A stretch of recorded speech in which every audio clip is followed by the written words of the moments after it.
Chapter V. Specimens of Materials. The proof of the pudding is in the eating. Whether all this theorizing about intelligence is sound sense or just bunk is about to be revealed. You have only to try it out on yourself.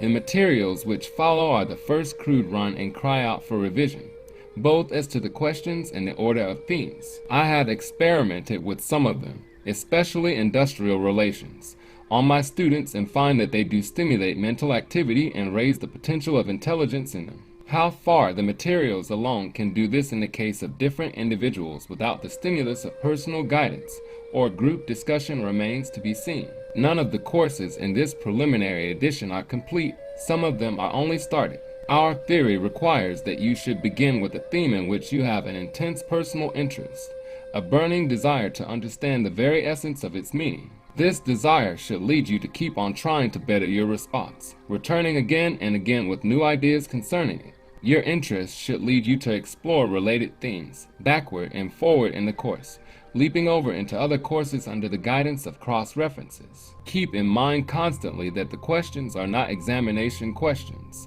They have a function and purpose entirely different. Let the question sink into your mind and stir up the ideas harbored there. Imagine that it is a hunting dog sent into the brush to flush game. Make careful note of the ideas which are aroused. Write something down. The purpose of all this activity is to get you so familiar with the idea or theme, so clear in your understanding of its innermost nature and meaning that you can use it to think with, as Wagner used the instruments of the orchestra to accomplish musical marvels. The virtue of wonderful music lies less in the musical ideas than in the arrangement or relationship of the ideas. Mere acquaintance with the best ideas is not enough.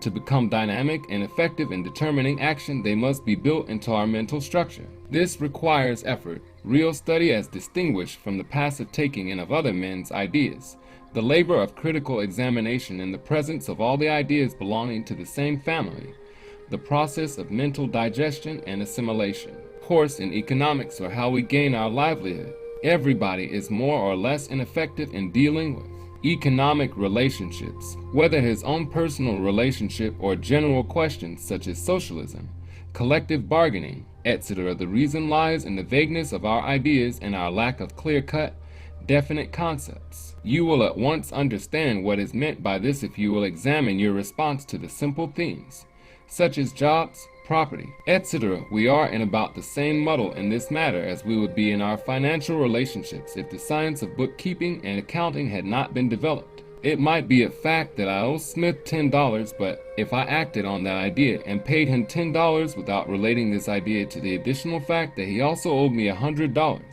my judgment would be bad and my act foolish. Yet we think and act just as irrationally in many economic affairs, simply because our mental bookkeeping is bad. Items are mixed up, inaccurate, and indefinite. Livelihood. Economics 1. Why do men work? Make a classification of the different ways of gaining a livelihood. Of what does a livelihood consist? Note, classification is one of the most effective means by which the mind gains the mastery of a mass of data. It is a scientific way of organizing our minds. A. Interest. Economics 2. How far do you think your actions are influenced by your conception of your interest and of their relative importance? What other influences determine your actions? Life may be said to be made up of interests and their satisfactions. Make a brief classification including all types of interests you can think of. Refer to religion to abundance of life. Does that inspire you to make any change in your response to these questions? John E. Williams. Unfortunately, John Williams never wrote a book. After reading the following article, A Personal Confession of Faith, you will, no doubt, wish that he had. He wrote a great deal, but only in periodicals. For years, he furnished to his home newspaper, The Streeter 3, Independent Times, a weekly letter of which the confession is one. He wrote always out of his daily experience, and because the latter part of his life was occupied with industrial relations, much of his writing deals with this subject. We hope that many of these articles will appear in these materials. He was an ideal arbitrator. For 7 years he was chairman of the Board of Arbitration under the Hart-Schaffner and Marx labor agreement. He was also impartial chairman under the famous protocol of the cloak and suit industry in New York.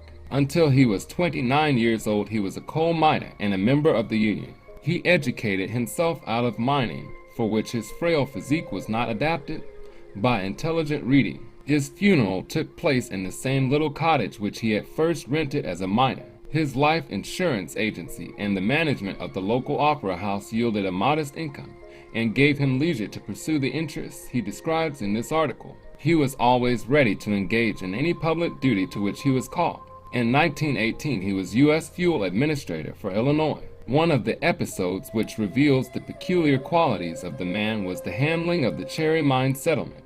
The disaster in the Cherry Mine on November 13, 1909, left 630 men and children unprovided for, with no resources but doubtful lawsuits. The mine was owned by a corporation. The principal stockholder in it was the Chicago, Milwaukee, and St. Paul Railroad. The ordinary processes of law under the circumstances could have yielded only a small sum to each claimant after the lawyer's fees and costs had been taken out of the proceeds of the entire property. Mr. John E. Williams saw here an opportunity to exercise his peculiar talents and volunteered his services.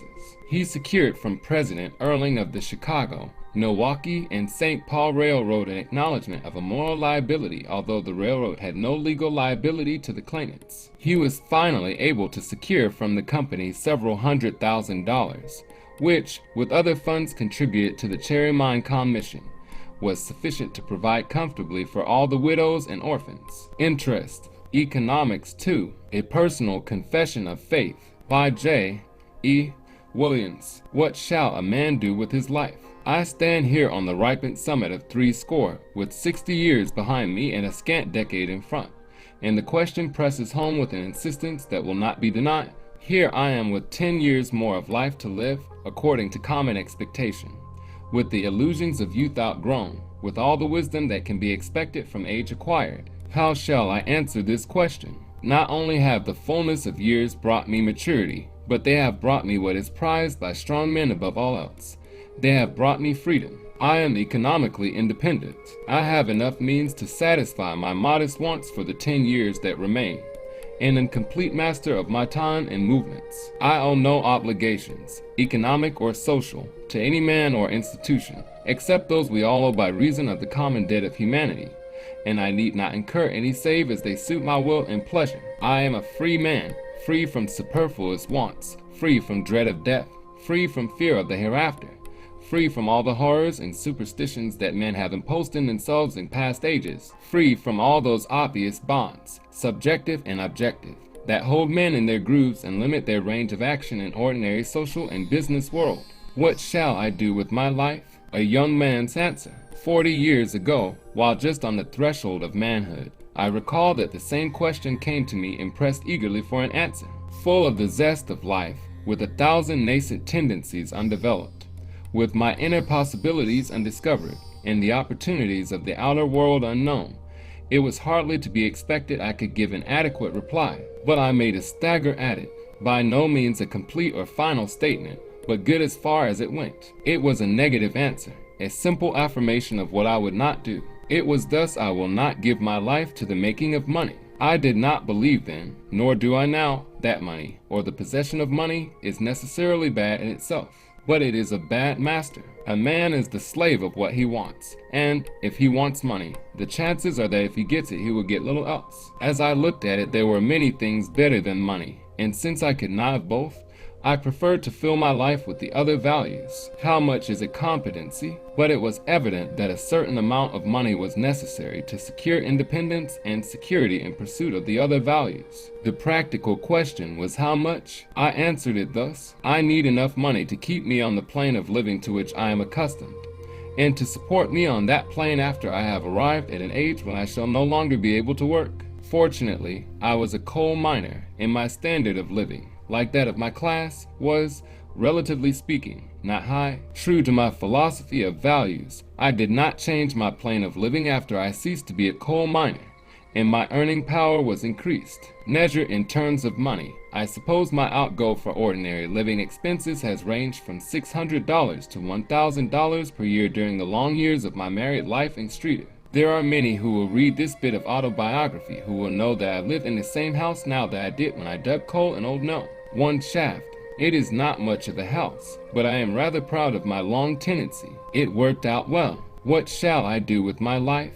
As I look back, I feel that the answer I gave was a good one for me. It has enabled me to do the things I most wanted to do, to live the life I most cared to live, and has landed me at the summit of my years with enough means to carry me to the end, without fear of privation or dread of humiliating servitude. Return of the riddle. But now the old question comes back. What shall I do with my life? It is the question of the ages, the question men have asked themselves since they first began to think. It has been as variously answered as there were men of varying moods, motives, and values. Some have said, I will give my life to the pursuit of money, others fame or power, others happiness or pleasure, others duty or religion. In the Occident it has been action, aggression, possession. In the Orient it has been renunciation, mysticism, nirvana. There is something in me, as I suppose there is in every normal man, that answers to each of these claims, but not one of them completely expresses my needs. Even the most universally sought of these ends, happiness, would not give me what I want even if it could be gained.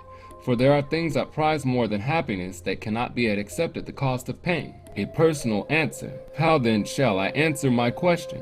What word more fitly expresses the need that I feel? With what shall I fill my life? And the best answer that my 60 years of life suggests to me is this. I shall try to fill my life with interests. These interests may be political or industrial, physical, mental or spiritual, individual, social or universal. Any or all of these they may be, or of the myriad other activities that stimulate the sense of living. But on no account can a man invite the coming of inactivity, indolence, stagnation, the inertia which is the precursor of death. To lose interest is to die. Fill life with interests. As long as a man is interested, he is alive. When he loses interest, he loses the keen tang of the joy of life. He vegetates, he sleeps, and presently he never wakes up. How many men retired after severing their connection with business find themselves unable to fill their lives with interests? How many retired farmers have we seen come to town to enjoy their declining years, and presently die out of sheer boredom and inertia? And yet in their outward position these men of 60 or upwards are at their best for service. The retired man is economically independent, practically the only free man in the community. With their leisure, their means, their habits of activity, they should be the most honored and valuable members of society. But they feebly allow themselves to be oslerized and hustled off the scene of action by the young, the aggressive, the selfish, and the world is deprived of service of the people who have, potentially, the power to save it all because they have not learned in their younger days to fill their lives with anything but their working interests. The over-individual interest. Fill life with interests. If it be urged that this is a selfish purpose, I answer, yes or no. It is selfish only in the sense that every life is self-centered and cannot function from any other base. But it is not antisocial. For nature has wisely provided that the normal man cannot serve his own real interests, unless he also serves the interests of the community, the race, the cosmos. But here I touch a theme too deep for the end of this article, which must now come to a close. What things would you hold are more important to possess in life than freedom? Have you ever thought through the question, what shall I do with my life? Do so now and write down your answer. Suppose everybody adopted William's policy, what would happen to enterprise and capital? How shall a man decide concerning the relative importance of competing interests? Which point of view, the Occidental or the Oriental, is more favorable to a religious life? The interests of different persons differ in nature and composition, as in the cases of Jesus Christ, Herbert Spencer, a common laborer working the 12-hour day in a steel mill, make threefold classification of interests based on these typical cases, showing the variation of the economic element in them. How would you define and what would you include in your economic interests? What are the obstacles which make it difficult to satisfy completely your economic interests? Income economics. For what is the connection between the ideas of livelihood and income?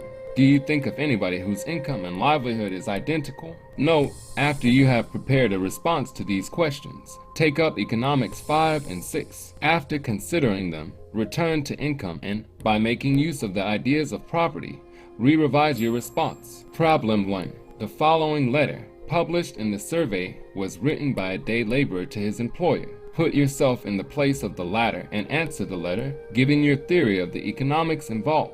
Dear Sir, Denver, Jan.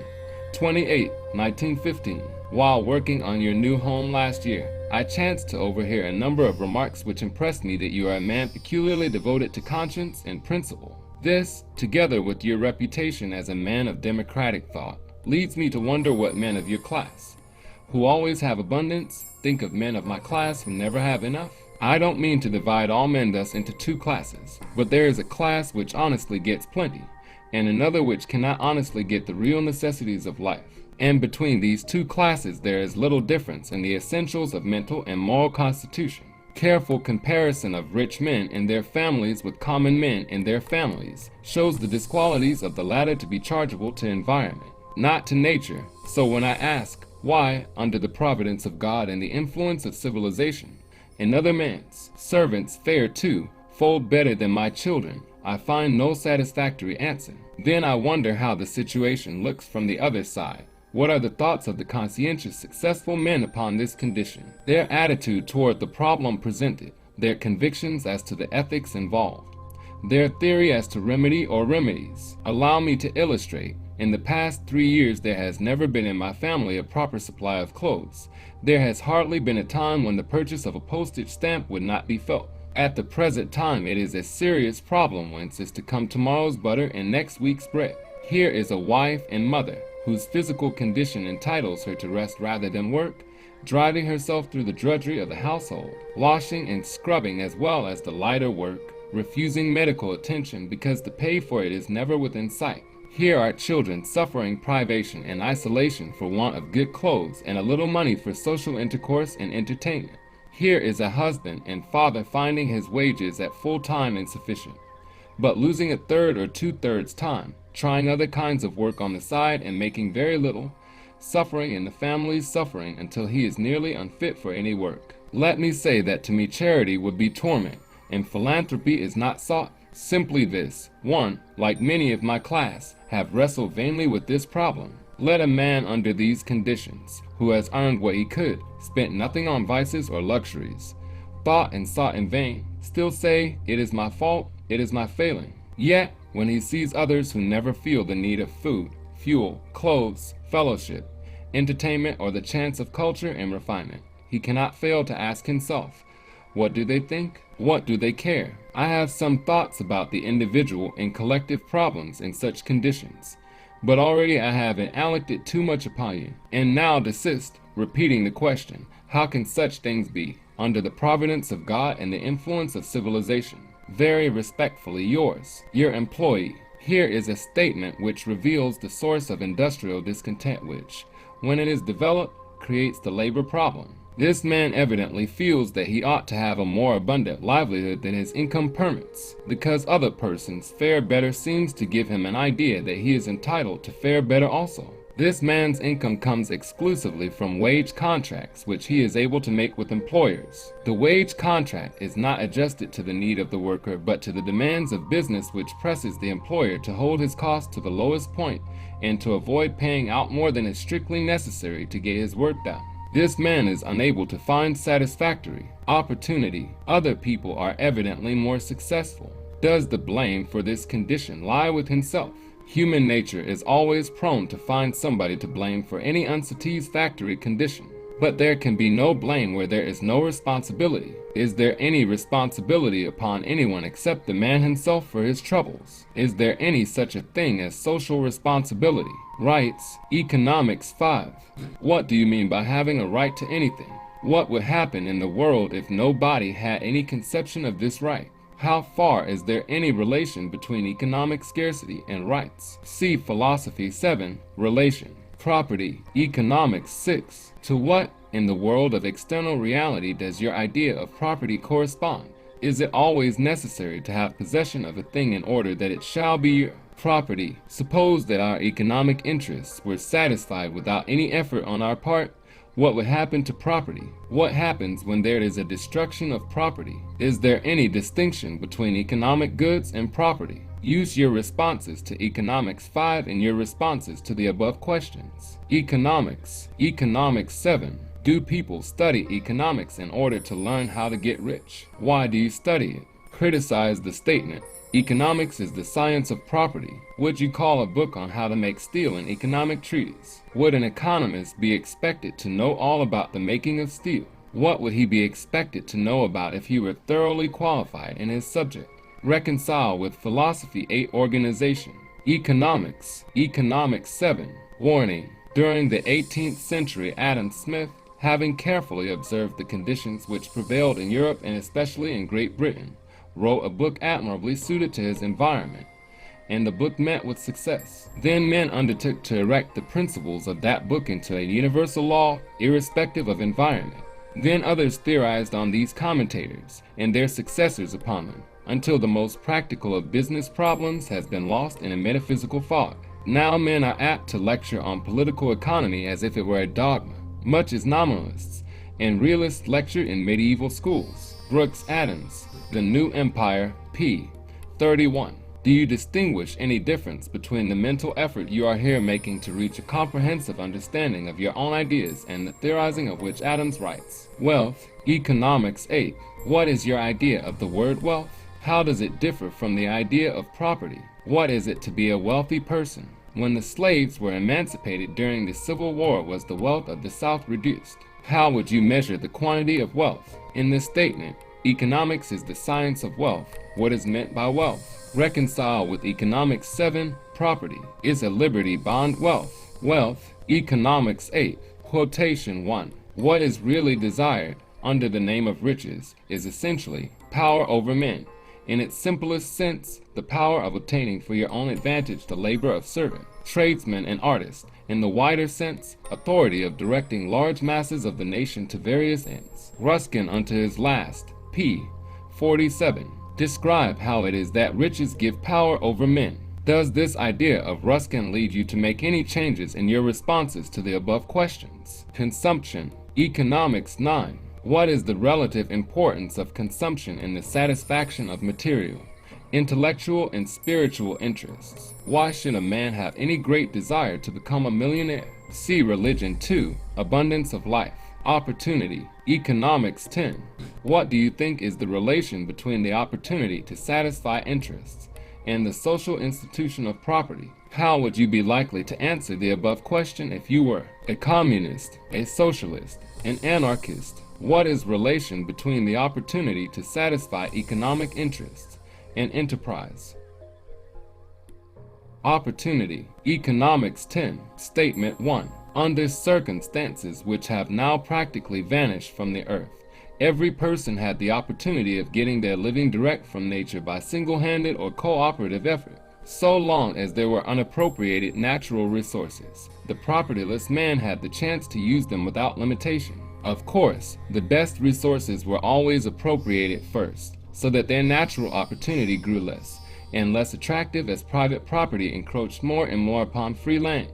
This has now gone so far that the chance for the propertyless man to make a living is confined practically to artificial opportunities involving the agreement and consent of others. Under any conditions, the terms upon which man gets his living are determined by nature. Under modern conditions, he no longer meets these terms as an individual but as a member of a group. His individual efforts have changed in character from productive to acquisitive. He bargains with men instead of striving with nature for his livelihood. Economic efficiency now means business shrewdness rather than technical skill. The ethical aspect of business and industrial affairs grows larger as the acquisitive interest supersedes the productive. What effect has the change described here had upon human character? Can you conceive of any system by which men can have opportunity to make a living without making bargains? See Philosophy 9. Freedom. See Economics 4. Income. Opportunity. Economics 10. Give the single women the jobs. Chicago, Oct. 29. Why are married women employed in department stores and offices while so many single women and girls are out of work? They nearly all boast of their high salaried husbands, that they get lonesome and are only working for pastime. What about the single women who often have to support an aged parent and such? In dull seasons, the single women should be kept in employment and the married women dismissed. But this is not done. I know from experience, if married women would make homes and stay in them, take care of their husbands and families, there would be fewer divorces, and the single women might have a chance and not be crowded out as we are now. A working girl. Write a brief letter to this girl, answering her questions. chance. Opportunity. Economics 10. A fable for lords. Lord Finchley tried to mend the electric light himself. It struck him dead and served him right. It is the business of the wealthy man to give employment to the artisan. Hilaire Belloc. Do you agree with this statement? Give the arguments for and against it. Does it make any difference in the ultimate number of jobs? Production. Economics 11. What is the relation between production and enterprise in practicable industrial enterprises? See Economics 42. Enterprise. Would you classify all business activity as production? Banking, stock brokerage, insurance agency. Is there any possibility of getting a livelihood without engaging in production? Describe the process in the external world corresponding to your idea of production. What is the relation between production and property? What is the motive which impels men to engage in production? How are the desired results obtained? Production. Economics 11. Problem 1. Consider the cup of coffee on your breakfast table. Men have labored in far distant lands, have created, maintained and preserved elaborate and expensive equipment and machinery, ships, railways, etc., have risked their capital in buying and selling, all that you might enjoy your breakfast. What have you done to compensate them for all this effort from which they got no direct benefit? Utility. Economics 12. Give an illustration of the statement. Production is the creation of utility. What is the relation of the ideas utility and interests? See Religion 2. Abundance of life. Natural resources. Economics 13. Make a definition of production in which the word natural resources is used. Human effort. Economics 14. Is human effort always essential in production? Make a classification of the different kinds of human effort necessary for production. See Industrial Relations 3. Occupation. Population. Economics 14a. Problem 1. How can that trade be increased? By increasing the number of purchasers here in America. Of course, that is, by increasing population. And that can be done by bringing in more people of the right kind from Europe. 10 million more people would mean 2 million more automobiles, 20 million more pairs of shoes, yearly, hats, houses, sheep, chickens, eggs, and everything else in proportion. Bought, sold, consumed. We can sell to our own people, getting good money for what we sell, keeping the money, work, and wages in the family. Those that fight against immigration of the right sort are enemies of this country, and particularly of its farmers and working men. Criticize the statement. Those that fight against immigration of the right sort are enemies of the country, and particularly of its farmers and working men. Is organized labor serving their own interests and opposing immigration? A conservative economist, William Grant Sumner. It is a well-known fact that most people have formed their mental habits and dispositions before reaching the voting age. That is to say, the men who today control the business and industrial policies of the country are motivated by the ideas and theories current, say in the early 90s. Likewise, the economic doctrines now being taught in the universities and reflected in public discussion will determine the policies of our young men, grown to middle age and in control of industry about 1940. Undoubtedly, the most influential economist of the 80s and 90s was Professor William Graham Sumner of Yale University. He had very definite ideas about economic relationships and wrote with great authority, indirectly influencing multitudes of people who never heard his name. A reader of his writings will at once detect the close resemblance between his doctrines and the philosophy underlying the statements of representative employers and the industrial creeds of business associations of today. The reader may also be surprised to learn how many of the labor problems which he has supposed to be quite modern were quite as troublesome and threatening 30 years ago. He will also be interested to observe what progress has been made in social intelligence since that time. Capital goods. Economics 15. Quotation 1. It is the most short-sighted ignorance not to see that, in a civilized community, all the advantage of capital except a small fraction is gratuitously enjoyed by the community. For instance, suppose the case of a man utterly destitute of tools, who is trying to till the ground with a pointed stick. He could get something out of it. If now he should obtain a spade with which to till the ground, let us suppose for illustration that he could get 20 times as great a product. Could, then, the owner of a spade in a civilized state demand, as its price, from the man who had no spade, 19/20ths of the product which could be produced by the use of it? Certainly not. The price of a spade is fixed by the supply and demand of products in the community. A spade is bought for $1, and the gain from the use of it is an inheritance of knowledge, experience, and skill which every man who lives in a civilized state gets for nothing. What we pay for steam transportation is no trifle, but imagine, if you can, eastern Massachusetts cut off from steam connection with the rest of the world, turnpikes and sailing vessels remaining. The cost of food would rise so high that a quarter of the population would starve to death and another quarter would have to immigrate. Today, every man here gets an enormous advantage from the status of a society on a level of steam transportation, telegraph, and machinery for which he pays nothing. William Grant Sumner, The Challenge of Facts, p. 21, referring to your own idea of capital. Does Sumner's use of it imply the same thing? Capital goods. Economics 15. Make a definition of production in which you use the words natural resources, human effort, and capital goods. The next time you see the word capital in a newspaper, compare the meaning of the word as used by the writer with your own idea of its meaning. Does the word capital refer to property or to actual material wealth? See Economics 4 Property. See Economics 40 Business Capital. Coordination. Economics 16. What was the peculiarity of the economic life of Robinson Crusoe? Why does not everybody produce the economic goods he desires for his livelihood? What is necessary to be done in order that social production can take place? What is the effect of coordination upon the freedom of the individual? Make a definition of management in which the idea of coordination is employed. See Philosophy 8 Organization. Industrialism. Economics 17.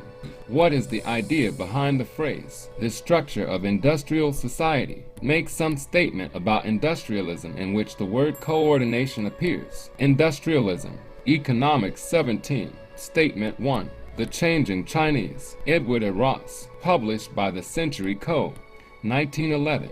A very entertaining picture of Chinese life seen through the eyes of an eminent sociologist, trained to interpret the facts he observes and to reveal to us the hidden meanings and causes. Professor Ross is not only equipped with understanding but is gifted with singularly pleasing epigrammatic style, to be enjoyed particularly in his Sin and Society. China is one of the countries where a dense population presses hard on the resources of the land without the relief of industrialism of which the United States and Western Europe have availed themselves. The consequences of the lack of this industrialism are vividly shown and the reasons therefore. Travel is a great educator because it forces one to form judgments and comparisons about manners and institutions which heretofore had always been accepted incidentally. Reading Ross's book has the same effect of arousing critical thought about our industrialism, its advantages and disadvantages, the causes which sustain it and the dangers which threaten it, why industry is backward in China.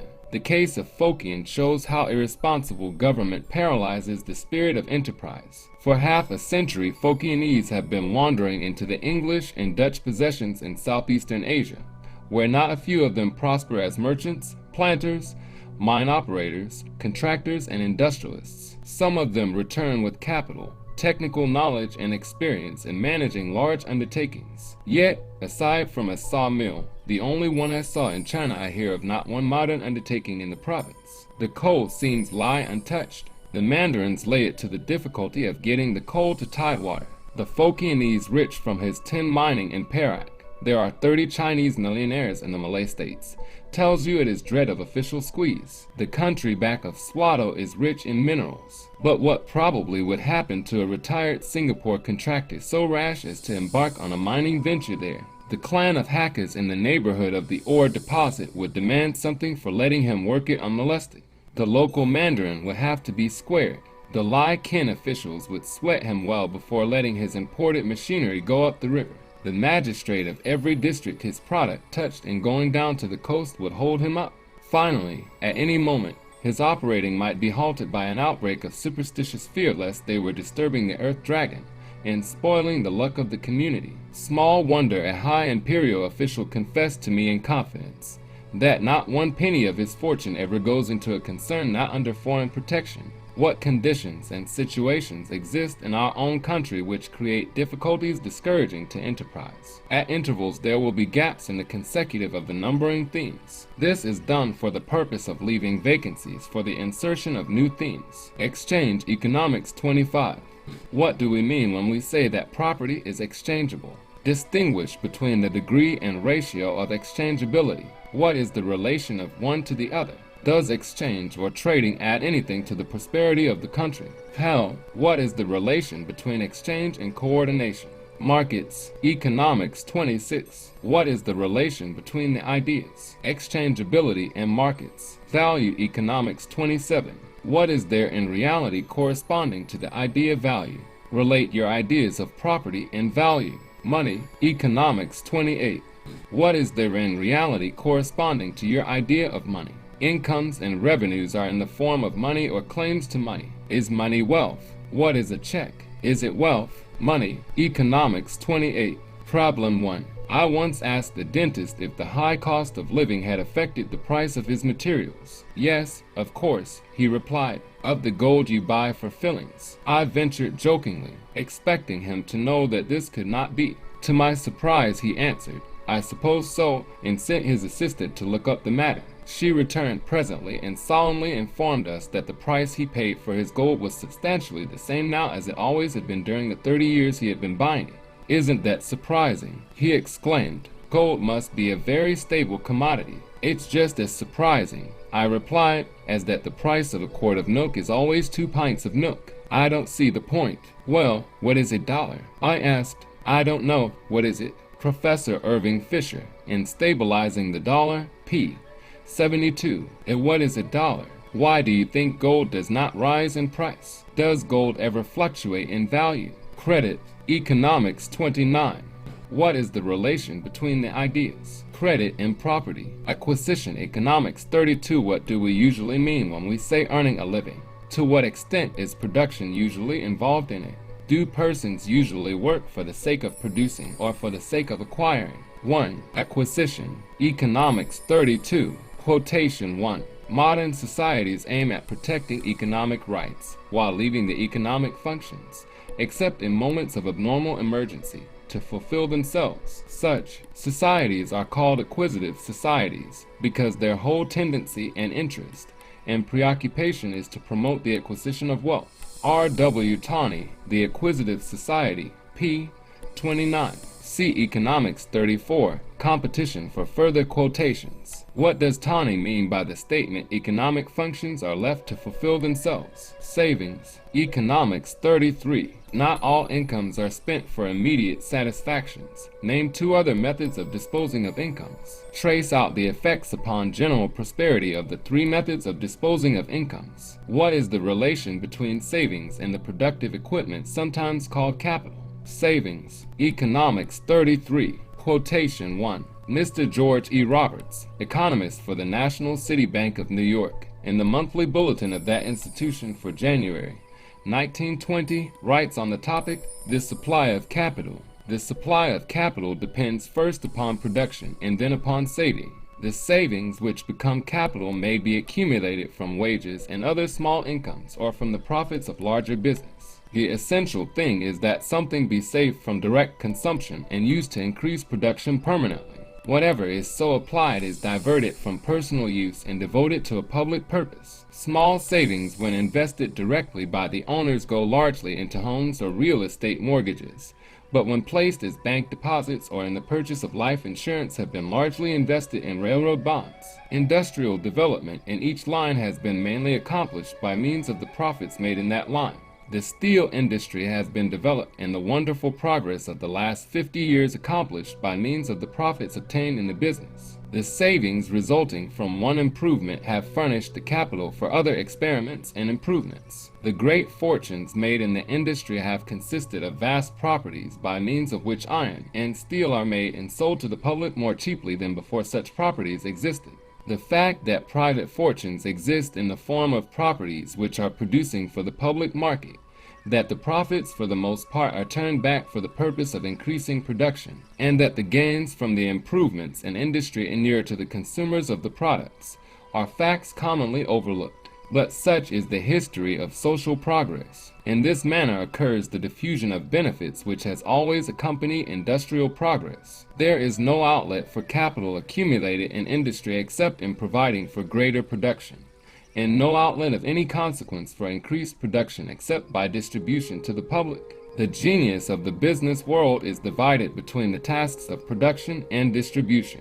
Under a socialist system, how would the functions above described be performed? Compare Robert's use of the word capital with your own ideas as recorded in Economics 49. Competition. Economics 34. What do we mean by the economic struggle? Is it against nature or against other men? Is there any difference between competition and the economic struggle? Competition. Economics 34. Quotation 2. What the trade union has done. I have seen the theory of free competition and labor pushed to its logical ultimate.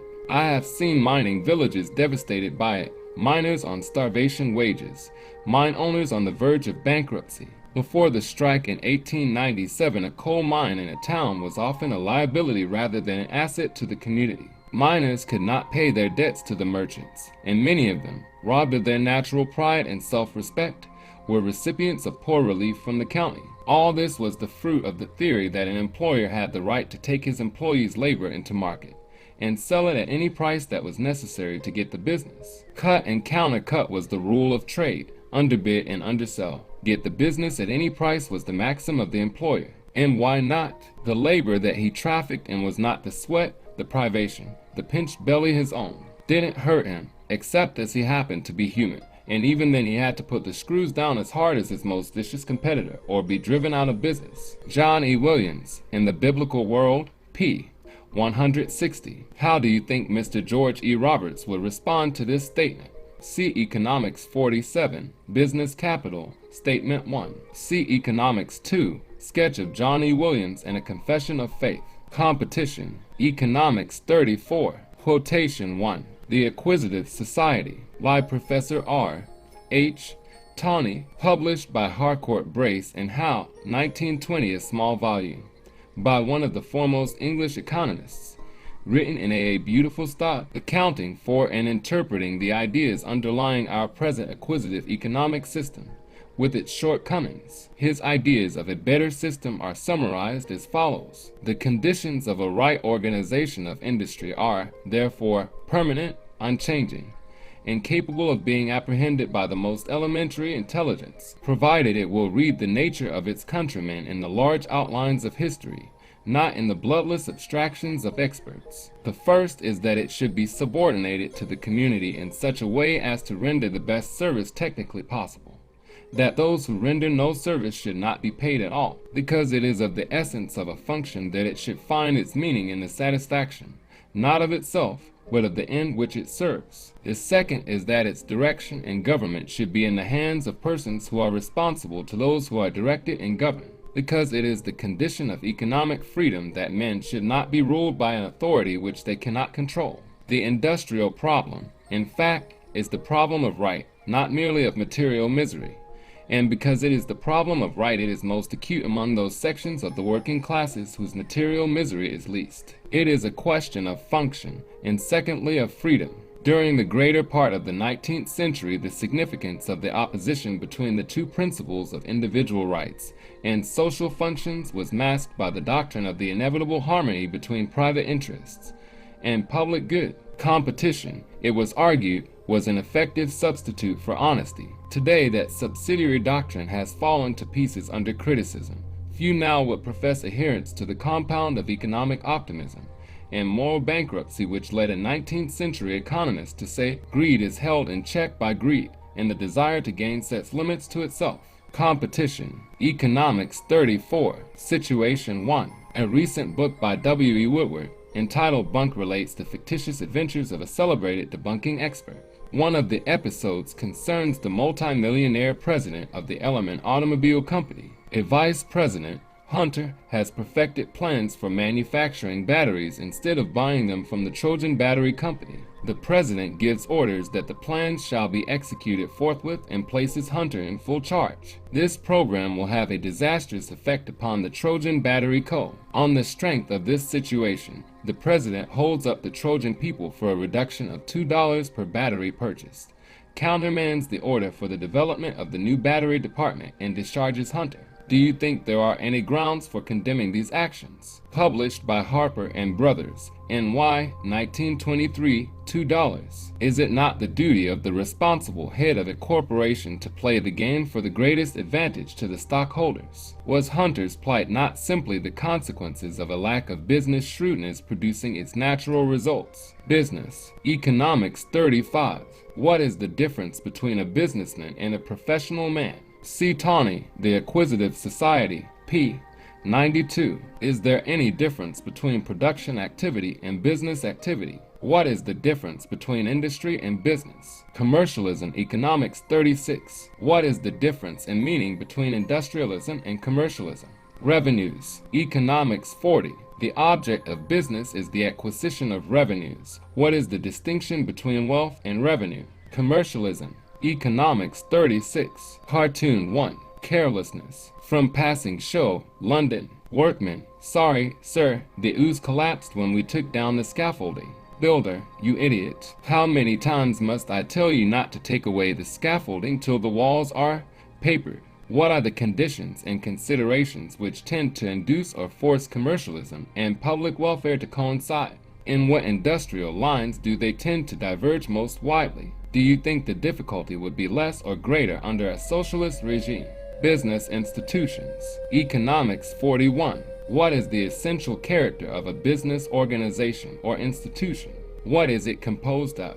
Enterprise. Economics 42. What do we mean by an enterprising person? What is necessary in order that business units may come into existence? What conditions are favorable to enterprise? What is the relation between enterprise and prosperity? Enterprise, Economics 42. Anecdote 1. Rastus, I's gwine get rich. I's done bought me some stock in a nut factory. Which kind of a factory? A nut factory which sells the meat of pecans, almonds, and sich already cracked and picked out. This he company gwine save money with a new Lavo Savin device which the promoter done told me about.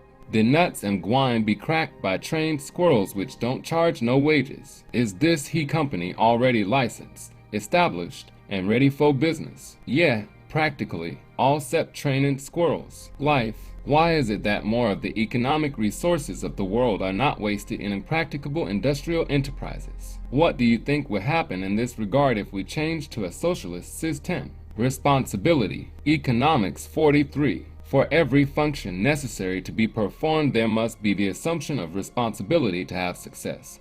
How is this accomplished in the case of a business institution? In the case of economic society, how does this function get performed under socialism? Contracts. Economics 45. To what extent are contracts necessary in business institutions? Contributions. Economics 46. Classify the contracts which must be made in order to establish a business institution. What are the different inducements in each case which lead people to become parties to these contracts? What is gained for the business institution by means of these contracts? Proprietors. Economics 47. What name do we give to the parties who take the responsibility and initiative in business institutions? Can you think of any economic system wherein this function would be unnecessary, or where it would be dealt with differently? Proprietor. Economics 47. Statement 1. The abdication of the capitalist. From an article in the New Republic, September 29, 1920. The capitalist, without really knowing it, has been engaged in a process of abdication extending as far back as the organization of the first joint stock company or corporation with securities of varying privileges. What control do the holders of bonds in a modern railway corporation exercise? They have no voice whatever in determining railway tariffs or rates of wages. They have abdicated their powers completely in favor of the stockholders, who are supposed to be a class peculiarly qualified to make practical judgments, because their incomes fluctuate with the prosperity or lack of prosperity of the enterprise. True, if the enterprise fails so completely as to default on interest, legal control returns to the bondholders, But how? Through a receiver, a public officer, who represents not the will but the interests of the bondholders, as a guardian represents the interests of a minor or an incompetent whose will and right of control have no standing before the law. But among the stockholders themselves, the more substantial, the group that may most properly be regarded as capitalists, the holders of preference shares have abdicated much of their power, frequently practically all of it, in favor of the holders of common stock, again regarded as a peculiarly qualified class, since their interests are still more closely bound up with success or failure. That is not all. As soon as a variety of common stock gains a reputation for solidity, it becomes an investment security and tends to distribute itself widely among small capitalists, who have neither the time nor the qualifications for really discretionary participation and control. They are disfranchised in fact, though not in name. They may in most instances vote by proxy, but the best they can do with their proxies, as a rule, is to place them in trust with some official or financier whose great interests in the property appear to make him a safe repository of power. We have been informed by a man whose financial experience lends great authority to his statements that a simple provision of law nationalizing corporation proxies would necessarily give the government majority control in practically every important corporation in the country. No need, then, for governmental purchase of securities at all. If we wish to nationalize our industry, the government has only to assume the powers abdicated by the owners of capital and floating around for private financiers to employ in the advancement of their own policies. Capital as such has abdicated its control in favor of a special class, capitalistic in origin and instinct, to be sure, but deriving its qualifications for the trust reposed in it not from the fact of ownership, but from the fact of a supposedly immediate dependence upon the good or ill fortune of the business. There are other interests besides those of capital intimately bound up with the success of the enterprise. Labor may, indeed, be assured a given scale of pay if it is employed at all, but whether employment shall be general or slack depends on the success of the enterprise. The controlling capital group may deliberately reduce or discontinue service, or it may exert all its energy and intelligence to ensure success. Similar alternatives present themselves to labor. The guarantee against sulking and sabotage on the part of the capital group lies in the identification of its fortunes with those of the enterprise. Can anyone who has listened to the complaints of employers through the months since the armistice doubt that a similar identification of the fortunes of labor with those of the enterprise would be desirable, if in any way feasible?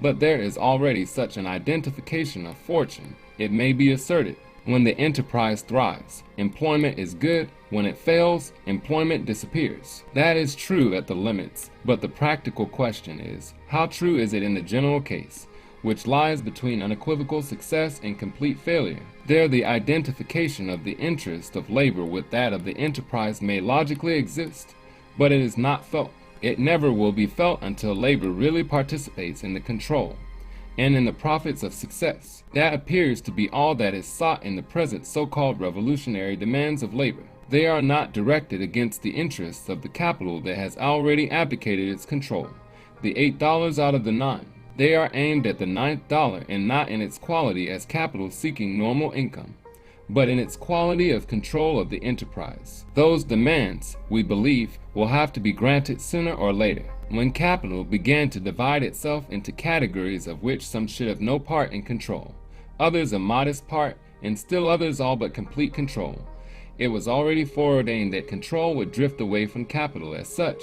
For a brief time control might rest on the fringe of speculative capital, but that could not be a permanent resting place. The time was certain to come when all those whose goodwill was essential to the success of the enterprise would have to be vested with a share in its control. That time is apparently approaching. Those who do not admit development into the premises of their social philosophy are bewildered and cry revolution. But most men realize that what is coming, though different from what has gone before, is not so different that life will not be able, with scarcely perceptible adjustments, to go on as before. Q1. What are the reasons for supposing that industrial control will gradually become democratized? How far has the tendency gone already? Q2. What are the reasons for and against the nationalization of corporation proxies? Would it have much effect in changing the policies of management?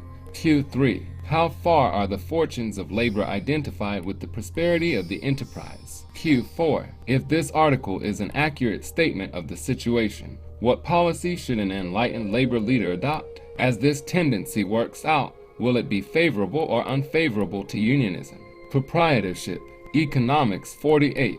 Compare the word proprietor with entrepreneur. Sombart says the successful entrepreneur must be a trinity composed of conqueror, organizer, and trader. Is the same statement true or not?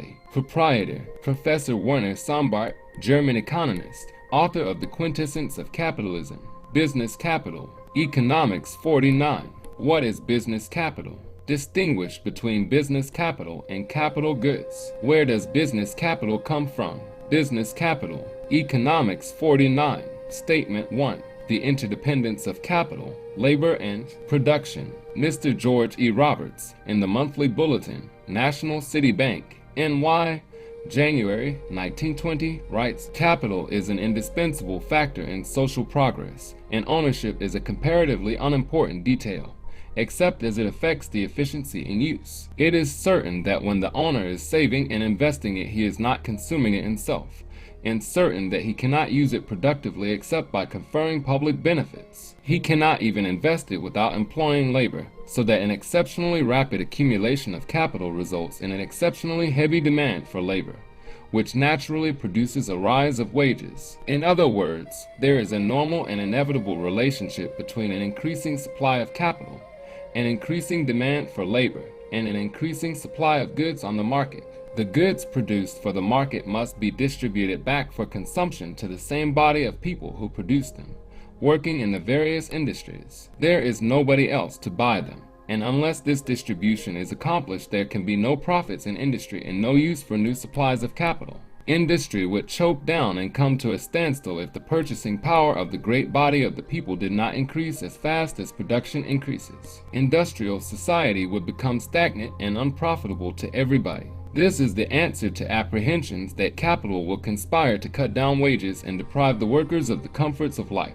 The individual employer may want to cut down the wages of his own employees, but he is not interested in having the purchasing power of the community generally reduced. That would be destructive of business and of capital, and therefore no conspiracy to that end is possible. The truth is that the new capital coming on the market competes inevitably with old capital in the service of the public.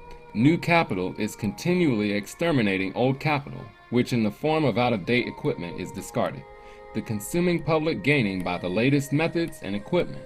Wherever you see the word capital in the above statement, apply your definitions to it, distinguishing carefully between production equipment and property. Business capital. Economics 49. Quotation 1. The Economic Consequence of the Peace. John Maynard Keynes. Published in 1920 by Harcourt Brace and Howe. N.Y. Professor Keynes is a brilliant economist who was the official representative of the British Treasury at the Paris Peace Conference. He objected to the policy of the conference towards the economic problems of Europe and wrote this book to explain that objection.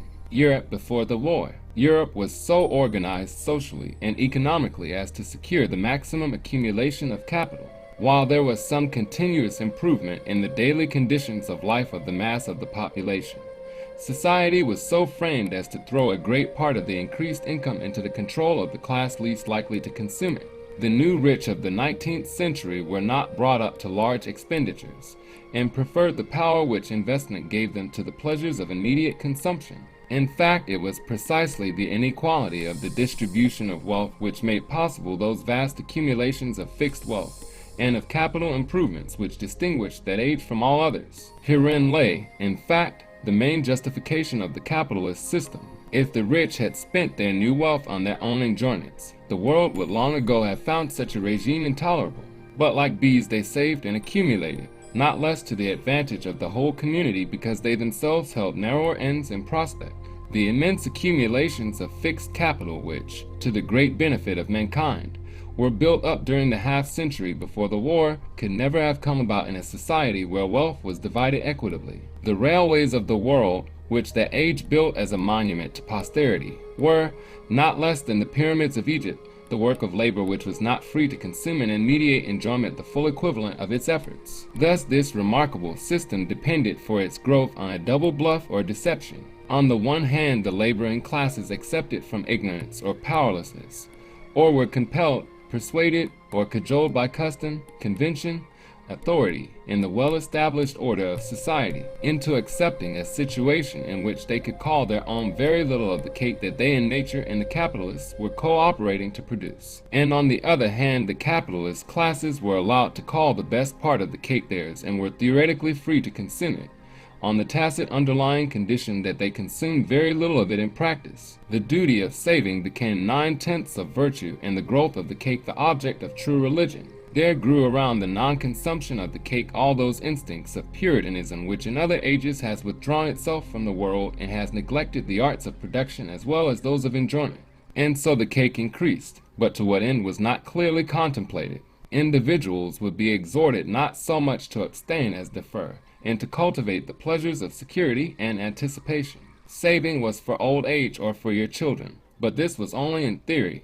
The virtue of the cake was that it was never to be consumed, neither by you nor by your children after you. The principle of accumulation based on inequality was a vital part of the pre-war order of society, and of progress as we then understood it, and to emphasize that this principle depended on unstable psychological conditions, which it may be impossible to recreate. It was not natural for a population, of whom so few enjoyed the comforts of life, to accumulate so hugely. The war has disclosed the possibility of consumption to all and the vanity of abstinence to many. Thus the bluff is discovered. The laboring classes may be no longer willing to forego so largely, and the capitalist classes, no longer confident of the future, may seek to enjoy more fully their liberties of consumption so long as they last, and thus precipitate the hour of their confiscation. pp. 18-19.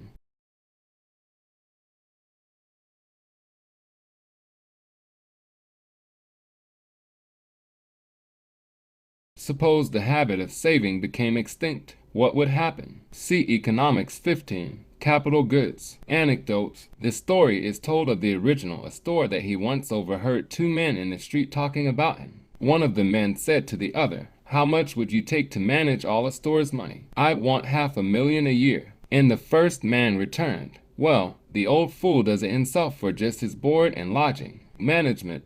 Economics 50. What do we call the parties who actually administer the affairs of the business institution? What is the exact difference between proprietors and managers? Where does management get the authority to administer the business? What is the connection between management and coordination? Course in philosophy or general ideas. My belief in the use of a course on philosophy is that the student shall learn to appreciate the miracle of the mind, shall learn its subtle but immense power, or shall begin to learn it, shall come to know that in seeing and in no tradition he must find what truth is, that he shall see in it the source of all traditions, and shall see each one of them as better or worse statement of its revelations, shall come to trust it entirely as the only true, to cleave to God against the name of God. When he has once known the oracle, he will need no priest. And if he finds at first with some alarm how impossible it is to accept many things which the hot or the mild sectarian may insist on his believing, he will be armed by his insight and brave to meet all inconvenience and all resistance it may cost him. He from whose hand it came will guide and direct us.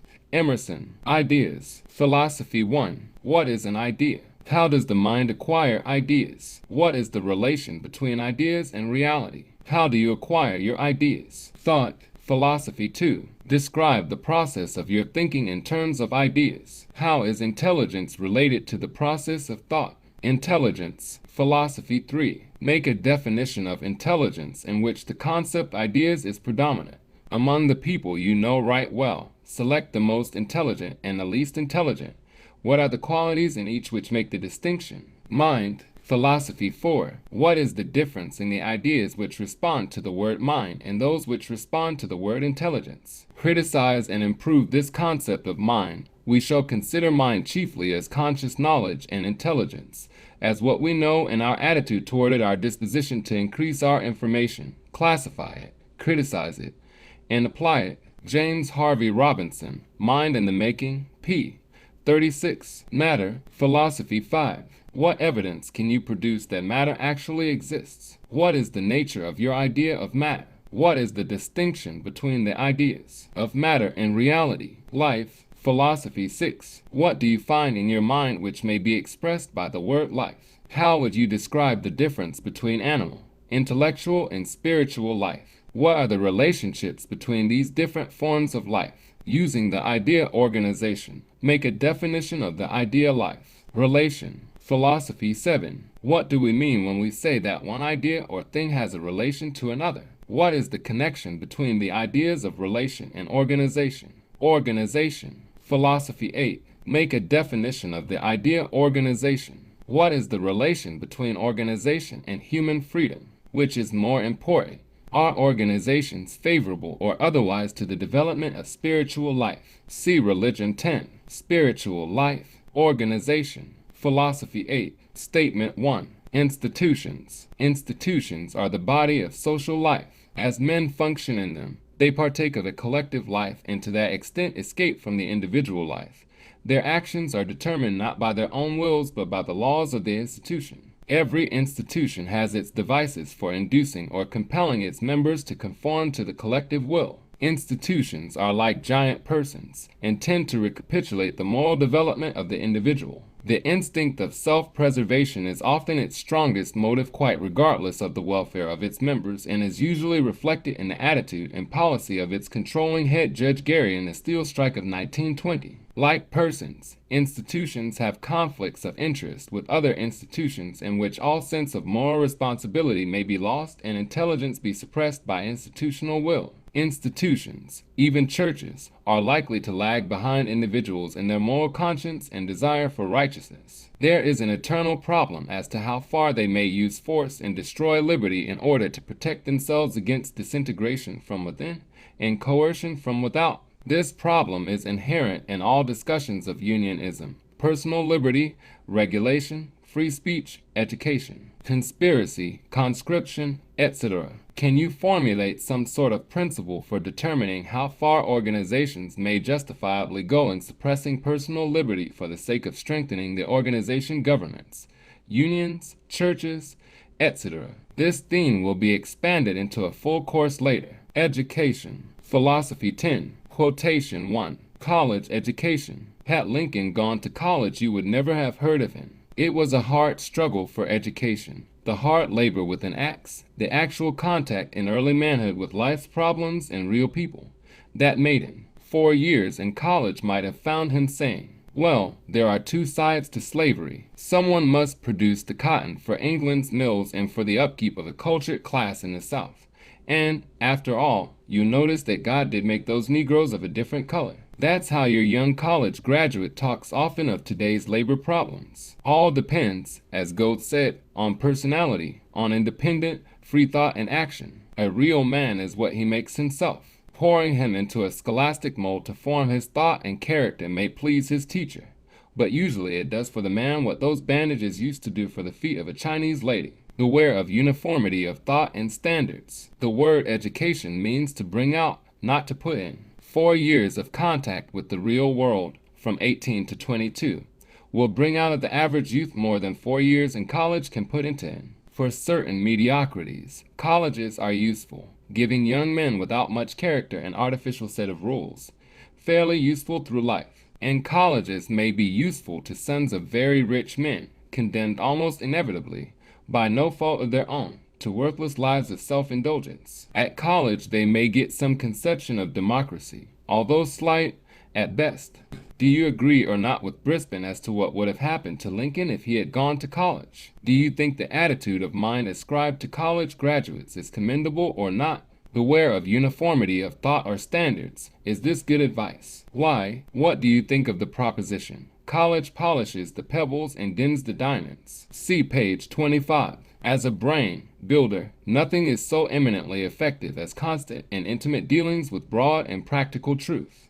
Lester Ward, Course in Religion. The reason why a course in religion is essentially a part of any educational effort may not be clear to everyone until they have read the following quotation from close of the Great Outline of History by H.G. Wells. The overriding powers that hitherto in the individual soul and in the community have struggled and prevailed against the ferocious, base, and individual impulses that divide us from one another have been the powers of religion and education. Religion and education. Those closely interwoven influences have made possible the greater human societies whose growth we have traced in this outline. They have been the chief synthetic forces throughout this great story of enlarging human cooperations that we have traced from its beginnings. We have found in the intellectual and theological conflicts of the 19th century the explanation of that curious exceptional disentanglement of religious teaching from formal education which is a distinctive feature of our age. And we have traced the consequences of this phase of religious disputation and confusion in the reversion of international politics towards a brutal nationalism,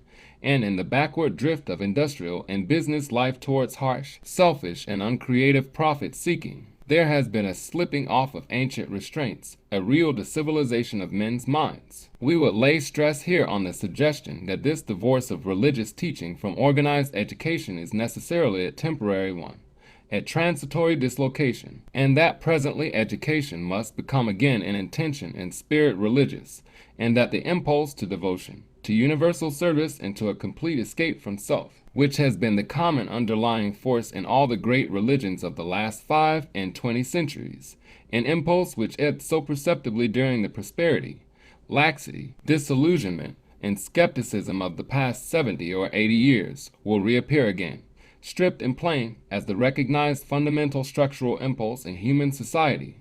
Vol. 2, p. 581. 95. Meaning of life. Religion 1. What are the characteristics which distinguish a religious from an irreligious person? Name some things you do from religious motives. Why do you do them? CECO and CMIC's 2. Interest. Abundance of life. Religion 2. There are some people who seem to be getting more out of life than others. What is it they seem to be getting? See Economics 2. Interests. Statement of John E. Williams, A Personal Confession of Faith. Abundance of life. Religion 2. Statement 1. It is a question worth the careful consideration of men in their everyday routine of life whether they are not spending far too much of their time in useless activity. Is it not the case that life is lived by many at far too high a pressure? What does it profit? All this hurry and rush in the everyday round. There are people who apparently have so lost grip of themselves, who have so lost the right perspective of balanced living, that they go through each day as if propelled by an unrelenting, mechanically driven mentality entirely beyond control. They are like leaves driven headlong before the fury of an unmanageable storm. That is no too strong picture of hosts of human beings, and it is a picture of an altogether false way of living. It is not peaceful or restful. It does not carry with it happiness or contentment. How can it be rectified? By a correct or scientific understanding of true activity. Christian Science Monitor. How do you suppose Theodore Roosevelt would have commented upon this statement? Do you think a real go-getter can think of happiness and contentment in his struggle towards success? Religion. Religion 3. Situation 1. An old darky got up one night in meeting and said, "Bredders and sisters, you knows and I knows that I ain't been what I oughter been. I say robbed hen roosts, and stole hogs and tall lies and got drunk and slashed folks while my razor, and shot craps and cussed and swore, but I thank the Lord there is one thing I ain't never done, I ain't never lost my religion." How does your own answer to the same question differ? See Christian Economics 15. Business versus Religion. Rating Scale for Christians. Guidebook, page 21. Religion. Religion 3. What is religion? Is religion a matter of emotion or intelligence? See Philosophy 3. Intelligence. Do you agree with Matthew Arnold's definition of religion as morality touched by emotion? See Literature and Dogma, p. 18. Do you think a person can be religious who has no ideas about theology? Causation. Religion 4. To what extent are our ideas of religion the result of our ideas of cause and effect? Deity. Religion 5. Wherein lies the superiority of the concept of one God over that of many gods? Is the belief in Satan or an evil power compatible with the belief in one God? How far do you agree with this? For science, God is simply the stream of tendency by which all things fulfill the law of their being. Do you think all things includes man? See Matthew Arnold's Literature and Dogma, p. 37. Materialism. Religion 6. Is the term materialistic religion a contradiction in terms? What religion that you know of is least? Materialistic. Spirituality. Religion 7. Do you think that as you become more intelligent that you become more or less spiritual? What is the connection between righteousness and spirituality? Evil. Religion 8. What is your idea of evil? Righteousness. Religion 9. Quotation 1. To prosper in this world, to gain felicity, victory, and improvement, either for man or nation. There is but one thing requisite, that the man or nation can discern what the true regulations of the universe are in regard to him in his pursuit, and can steadfastly and faithfully follow these. Carlyle. How may the true regulations of the universe be discerned? What is the connection between intelligence and righteousness? See Guidebook I, p.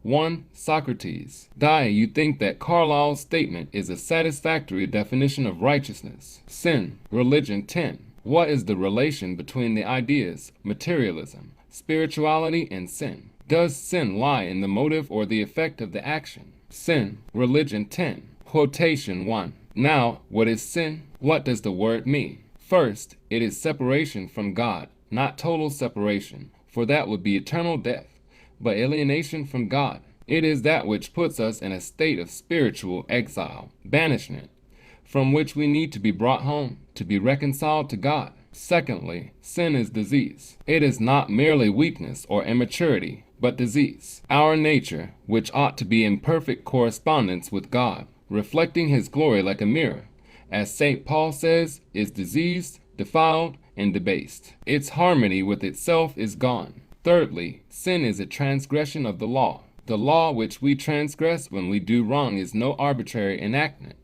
but the eternal law of right. God did not create it. It is as eternal as He is Himself. It is part of Himself. The moral law is the revelation of God's own nature.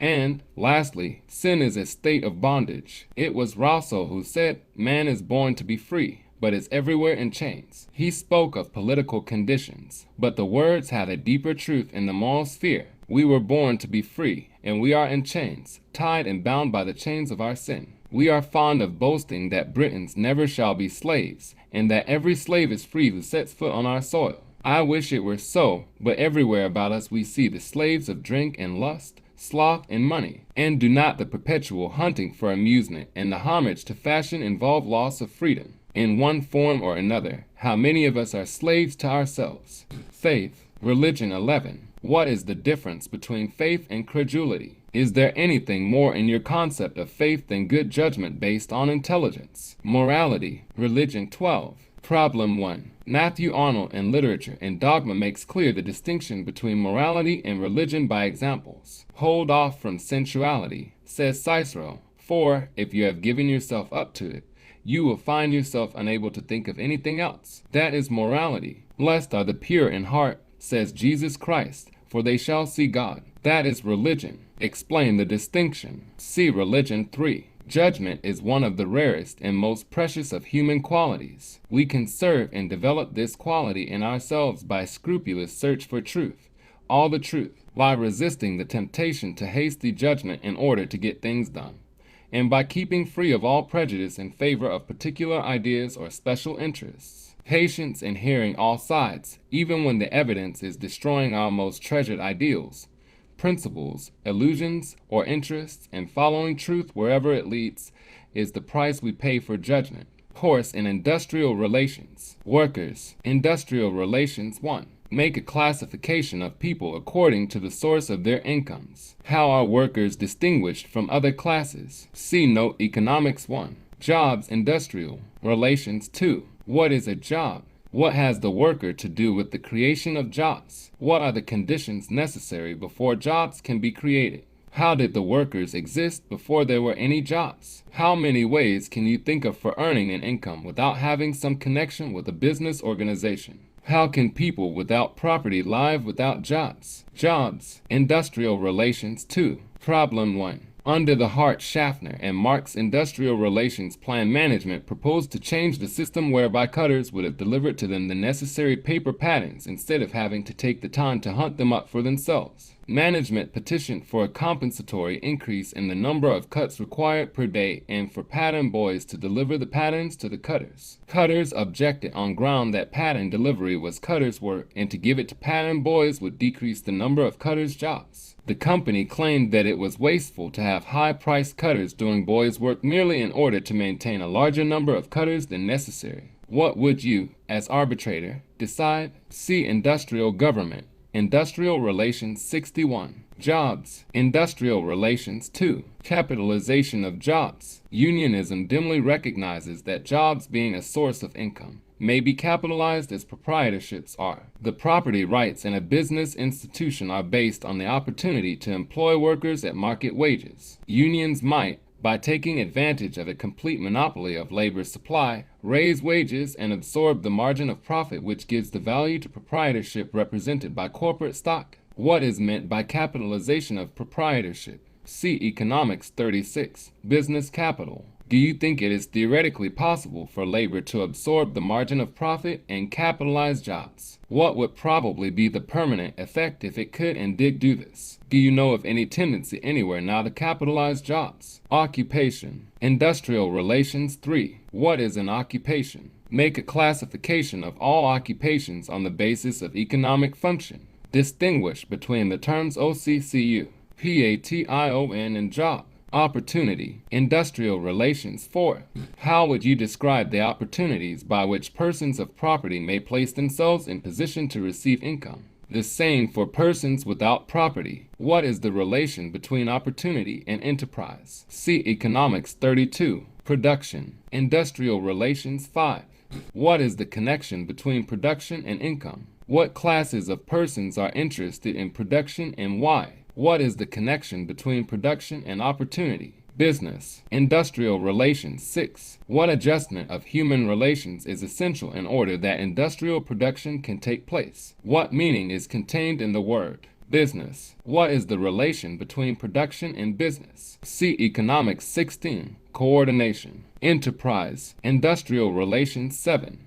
Under our present economic system, where does the responsibility for creating jobs lie? What human motives animate and sustain business enterprise? What conditions encourage and what discourage enterprise? Illustrate from current events. What is the relation between jobs and enterprise? What has the worker to do with the creation of jobs? Describe an economic system in which the entire responsibility for jobs rests on the workers. How did the worker exist before there were any jobs? Enterprise. Industrial Relations 11. Quotation 1. Although vast and aggregate, the agriculture of China is petty agriculture, and its industry is petty industry. Its businessmen are unfamiliar with the management of large-scale enterprises and have had no experience with the joint stock company. Highly honorable as merchants and bankers, they have never worked out an ethics for the stock company, and in such relations they are the prey of a mutual distrust which is only too well founded. As soon as a business capital is anywhere got together, it begins mysteriously to melt away. A company formed to build a certain railway maintains an idle office staff of 10,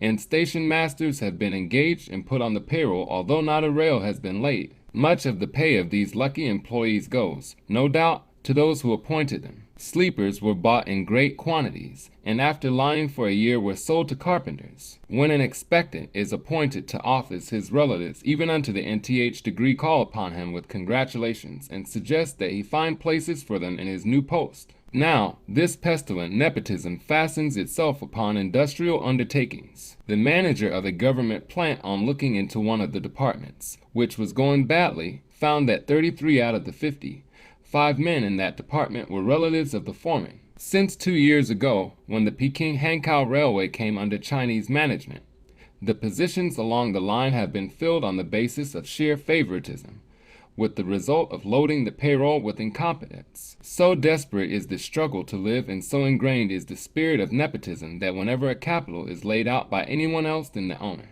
employees multiply like locusts. The inefficiency of the management of Chinese undertakings is heart-rending in its waste of sweat one wealth.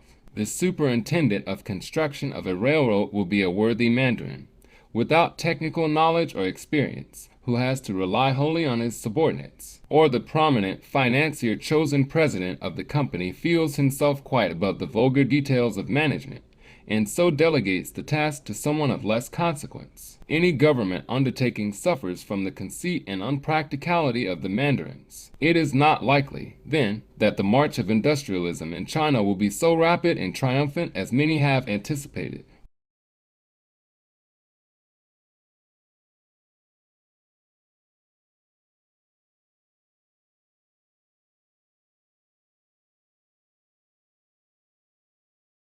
Ross, E.A., The Changing Chinese, pages 121–122, published by the Century Company. Why is it that in this country we are able to maintain successful enterprise? Is human nature different among us than among the Chinese? Turn to your response to Economics 16 Coordination and will write after you have read Ross's statement. See Economics 17, Industrialism, for another quotation from the same book. 107. Industrial classes. Industrial relations 12. What is the distinction between workers and managers? How would you classify the ordinary gang boss? What is the distinction between managers and proprietors? What is the distinction between proprietors and creditors? Contracts. Industrial relations 13. What is a contract? What is the relation between a job and a contract? Contract of employment. Industrial relations 14. Who are the parties to the contract of employment? What part does the management play in the matter? Distinguish between employer and management.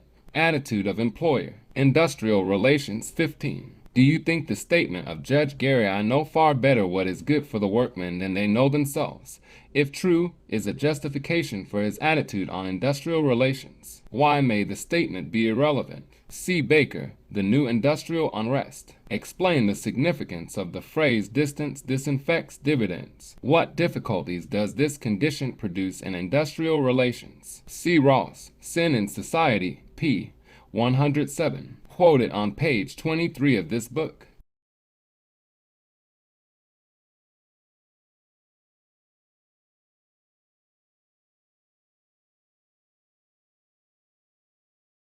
C. Ross, p.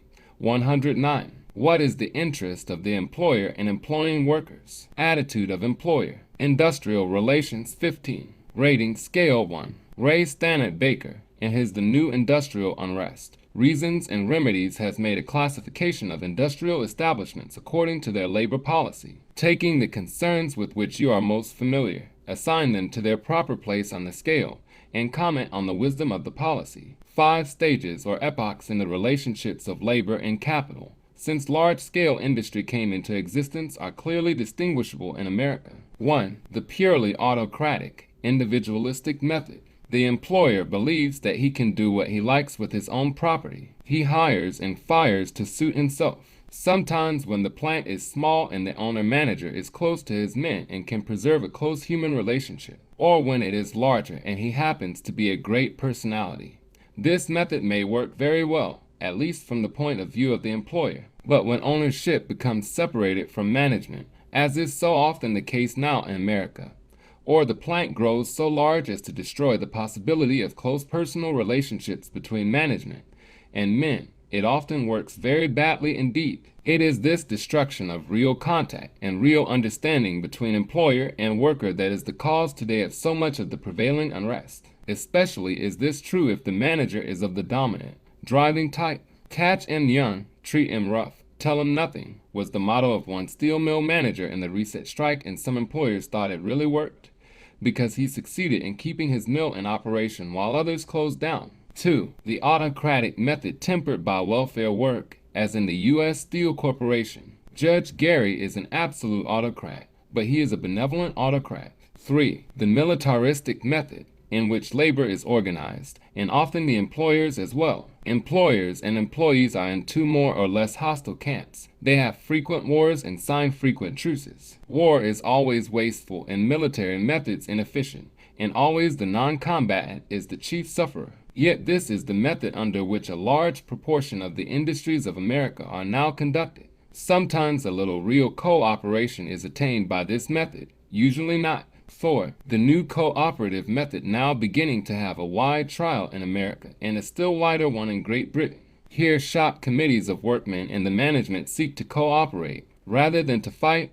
over their mutual problems. 5. A step beyond this, we have at least one great experiment in the manufacture of men's clothing in establishing a government for one entire industry in America. A government based upon cooperation and a democratic relationship between management and men throughout the industry. These new schemes are not the mere suggestions of theorists or dreamers, but are being practically worked out by practical men, both employers and employees. Attitude of employer. Industrial Relations 15. Quotation 1. A prominent American financier, known to possess largely of stocks that in the past years have increased in value by incredible leaps and bounds through an earned increment, cried out recently in anguished protest against the topsy-turvy world. What is to become of us? He cried, in a world where a plumber gets $8 an hour. I am not set for the defense of plumbers, but the plumber does something for the $8. This financier and his fellows would do well to reflect on the fact that hundreds of thousands of persons today are asking what is to become of a world in which financiers like himself get many times $8 an hour for doing nothing. We are speaking of unearned wealth. Bishop Francis J. McConnell in the Christian Century. Do you think it is a matter for anxiety or for congratulation that plumbers get $8 per hour? What is likely to be the general effect upon prosperity, upon the cost of living? Does the fact that the financier receives a large income mean that the cost of living is necessarily higher, or that there any adverse effect upon prosperity? See Economics 49, Business Capital. Attitude of worker. Industrial Relations 16. What are the purposes and objectives of the workers in making contracts of employment?